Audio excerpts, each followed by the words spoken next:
Sanibonani you guys, welcome back to my channel, welcome back to Mkosi Nophilile. Ngiyabonga kakhulu you guys for joining me. Thank you so much for uthando lwenu.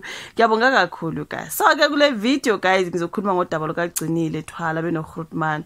You guys, you know ukuthi these guys bebelokhu batrenda selokhu uGrootman weza lapha ngathi you guys uphambanisa ingqondo emva kokuthi bahlukane yena noGcinile Thwala. Ugcinile wase move on wathole omunye umuntu into ekanjalo. I do not know what made him start hallucinating on social media because waqalana you guys weza for ugcinile.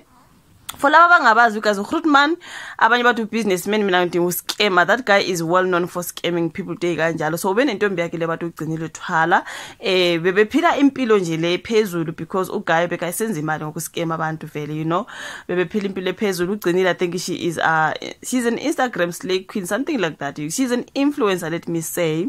So ke uGrootman lona isoka lakhe ke kodwa ubaby date wakhe kunjena ngoba nengane bonke into ekanjalo. Okay, bathandana ke baqhubeka bahlukana bathe sebehlukene ke kuningi okuza emva kokuhlukana kwabo ngoba ugcinile I think uye wathola omunye umuntu emva kokuthi yena lo Grootman nabantu abaningi azwane nabo. You guys sizwile ukuthi uthwa futhi wazwana ke nomunye oshadile into ekanjalo.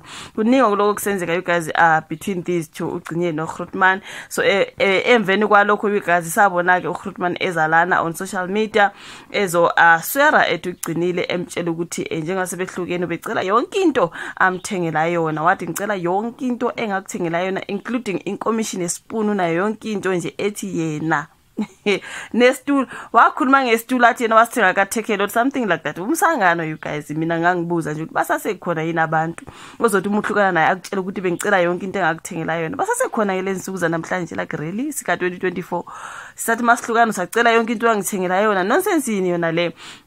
But anyways khona bokusenzakala you guys between ugcinile noGrootman balokhu badonsana but odonsa omunye uGrootman kakhulu. Ugcinile unomuntu wakhe bazikhiphile ngathi bebe kwenye country lapha ngazi kukuphila phana. Ay uGrootman ngathi lento ube ngayihenglishi kahle ungathi behlukumezekile ngazi jealousy but yena ke ubelokhu busy ejolela ugcinile esenza konke. I think kube nama breakups angazi amanga ke between the two of them bahlukana babuyelana bahlukana futhi babuyelana into ekanjalo. This time ugcinile se move on uGuy sekungathi manje uhanjelwe izingqondo wabuya lana ke ezocela lezo zinto why threatenishile vele kum expose you guys.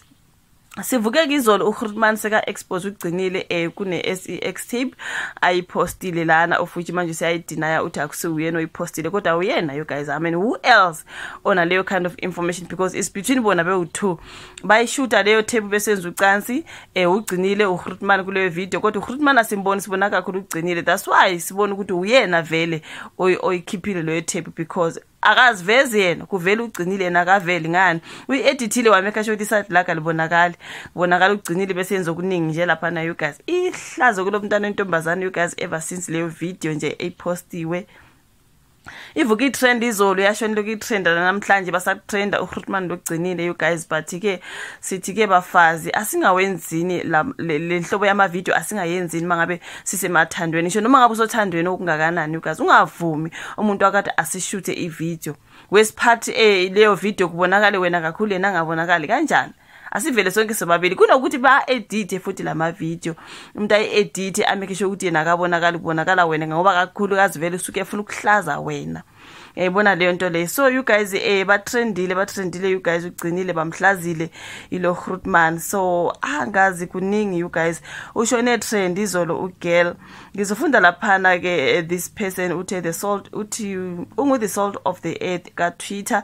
I want to read the little bit of the information but this is a revenge porn and but is wrong you guys. With that said ugcinile isn't a helpless victim in all this, rather she's a participant and architecture of her own misery. How her choice in men is the reason why is the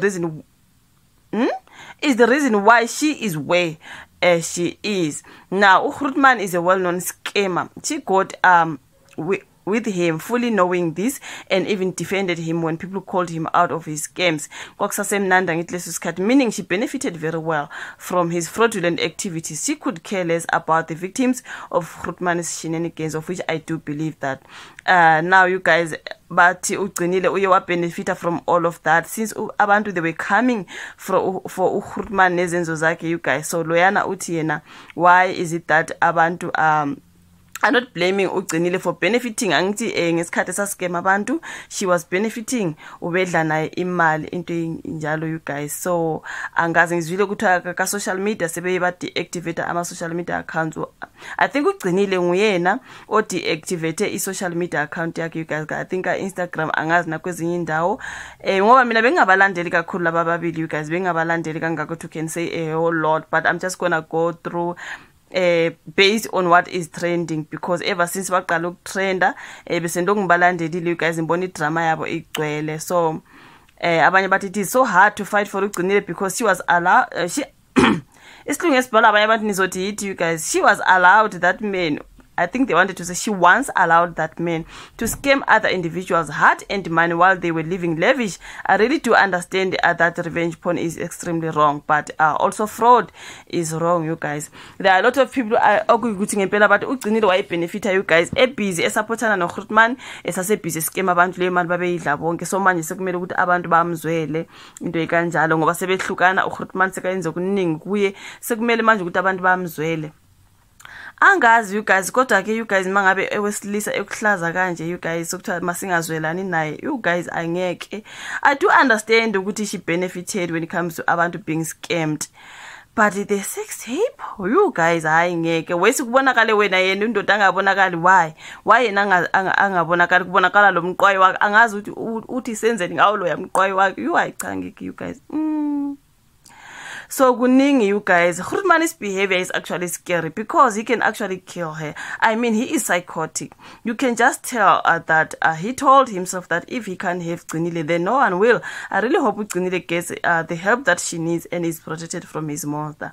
Ukwenza konke lokhu you guys ever since bahlukana. Ukwenza vele ngenhliziyo ebuhlungu ukuthi ugirl uziphilela impilo yakhe right without yena. That's why emenza kanje you guys. Ufuna nje ukumhlaza emphakathini nakho. That's why sizwelana naye. We do know that she benefited when it comes to abantu besikemiwa you guys. I do agree on that. But ukumhlaza kanjena, is it okay? Is it okay you guys? It's just not, man. Ihlazo lingaka you guys. Umama wengane yakho umhlaze kanje ebantwini ubuze bakhe bonke. Ungubhebi date ngubaba wengane. Hayi you guys, you know good but like internet doesn't forget. Le video iyohlala njalo ka internet until ingane yabo lizikhule. Iziyo bumper to that video of umawayo nobawayo benza ezibukwayo lapha. You guys I kuningi. Wow, no. So someone here utena, no one can convince me that Grootman has truly loved or is in love with Gcinile. There's just no ways. He hates her so bad that he showed the world her vaginal cavity. He is the scum of the earth. He is the scum of the earth. He is the scam. Hayi mina nje you guys angivumi lonke yonke lento ayenzile. After that say uyezotha kuyena oyenzile ngubani, because it is only the two of them abangaba naleyo tape. I don't think uGcinile can do that to herself. Uyena nje you guys. Why is he trying to say I'm not the one who leaked that tape? It is you, my brother. It is you. And nani bafazi man. Why nithatha ama video kanjena nabantu enithandana nabo? Why do you go like out to just angazi unless udakiwe mhlambe angazi you guys. Asimhlambe udakiwe ucabangi kahle angeke mina ngishoot that kind of video. Noma sokuthiwa ngithanda kangakanani. Yo. Hayi.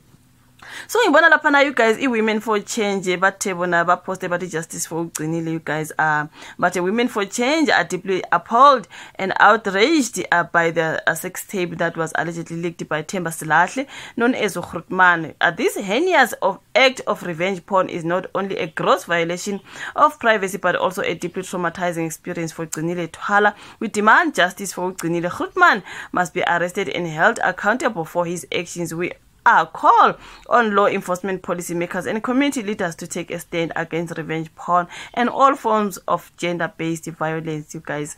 So okay, this is women for change. Ngizolahlela isithombe laphana escreen sami bapostile but no lento yenzekayo akuyona imbi lento ayenzile lo mfana you guys. I think he can't move on without uGcinile. Yena bekumnandi lokho ebhizi emjolela eshenja amantombazana ngisho nabanye bashadile.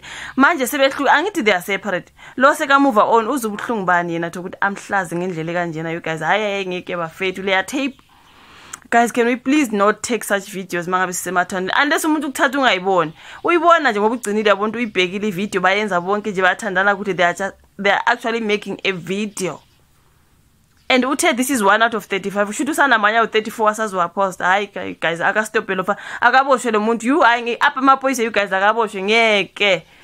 What nonsense is that one besiyibuka? What nonsense is that? I really wish kuba ngiyibukanga.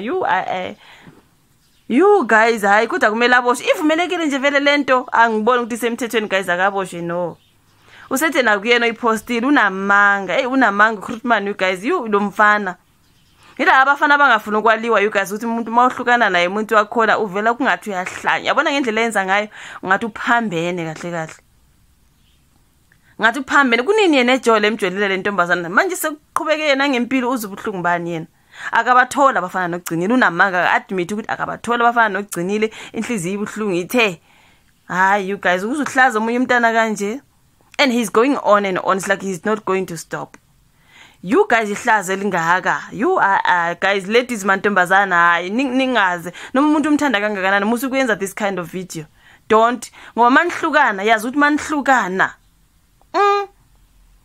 you guys know imagine your family umndeni wakho abangani bakho abazali bakho hayi ngeke bafethu but anyways angazi umbona ku comment section like i video subscribe share sibuye sihlangane njalo ku video elandelayo bye.